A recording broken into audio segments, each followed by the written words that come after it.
गई है। अगली खबर, संविधान को बचाने के लिए लड़ेंगे 2027 का विधानसभा चुनाव, जावेद आब्दी। बिजनौर समाजवादी पार्टी के कदावर नेता और पूर्व मंत्री मौलाना जावेद आबिदी ने कहा कि आगामी 2026 का विधानसभा चुनाव संविधान को बचाने और भाजपा के अराजक माहौल को नष्ट करने के लिए होगा। समाजवादी पार्टी का हर सिपाही चुनाव की तैयारी में जुटा हुआ है। समाजवादी पार्टी भाजपा को उखाड़ फेंकेगी और प्रदेश में अखिलेश यादव के नेतृत्व में पूर्ण बहुमत से सपा की सरकार बनेगी। बिजनौर में आयोजित हुए अली डे प्रोग्राम में शामिल होने के लिए आए मौलाना जावेद आब्दी नगर पालिका परिषद बिजनौर के पूर्व चेयरमैन एवं वरिष्ठ सपा नेता शमशाद अंसारी के आवास पर भी पहुंचे।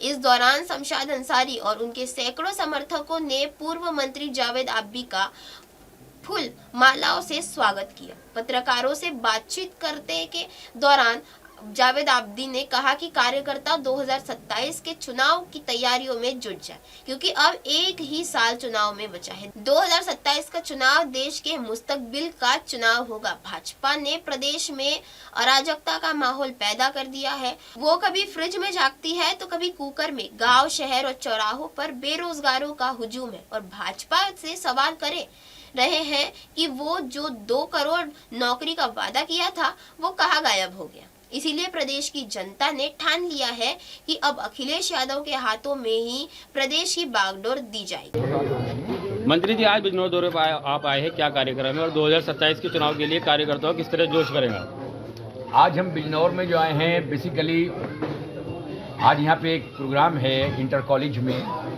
अली डे जी, वहाँ पे हम चीफ गेस्ट की हैसियत से आए हैं। वहाँ पे स्पीच करनी है हमें अली डे में। और जब हमारे पार्टी के नेताओं को और कार्यकर्ताओं को पता चला कि हम आ रहे हैं, तो उनकी मोहब्बतों का सबसे पहले मैं दिल की गहराइयों से शुक्रिया अदा करता हूं कि उन्होंने, जहां से मैं एंटर हुआ हूं ज़िले से, जब से वो स्वागत कर रहे हैं जगह जगह पर, उन्होंने इस्तकबाल किया। मैं उनका दिल की गहराइयों से शुक्रगुजार हूं। और यहाँ पर एक ही मकसद है मेरा आने का, कि कार्यकर्ताओं से मिलने का और नेताओं से मिलने का, कि 2027 का चुनाव बहुत नज़दीक है, यानी 1 साल ही तकरीबन बचा है।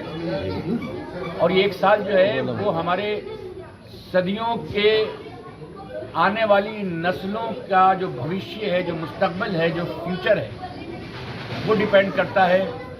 आने वाला चुनाव का जो हमारा मुस्तकबिल है, हमारे नौजवानों का मुस्तकबिल है, हमारी पार्टी का मुस्तकबिल है, हमारे नेता का फ्यूचर है, हमारे आने वाले बच्चों का फ्यूचर है।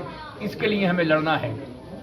और मैं एक ही पैगाम देके चाहता हूं कि हो सकता है कि हमारी पार्टी में, हमारे नेताओं में कुछ पदों के लिए थोड़ा बहुत झगड़ा हो, इख्तलाफ हो, तो घर के किस्से कहाँ नहीं होते, पर वो सबसे बयां नहीं होते। तो ये होते हैं, लेकिन पहले आपस में भी हम लड़ लेंगे, बैठ लेंगे, गले लगा लेंगे। लेकिन पहले जो सबसे बड़ा हमारा टारगेट है वो भारतीय जनता पार्टी को सत्ता से हटाना है।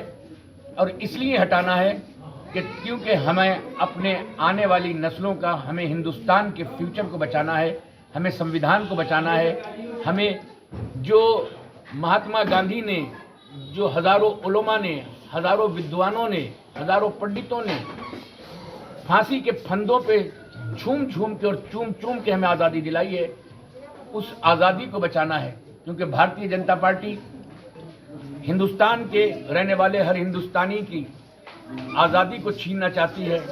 वो कभी फ्रिज में झांकती है, कभी कुकर में झांकती है, कभी भारतीय जनता पार्टी झूठे वादे करके हमारे बच्चों के मुस्तकबिल से खेलती है। आज गांव में, शहर में, चौराहों पर बेरोजगारों का हुजूम भारतीय जनता पार्टी के चेहरे के माथे के ऊपर एक सवालिया निशान बना हुआ है कि ये बेरोजगार आज सवाल कर रहे हैं, जो तुमने 2 करोड़ नौकरियों का वादा किया था, 2 लाख नौकरियों पे भी आप पूरा नहीं उतर पाए हैं।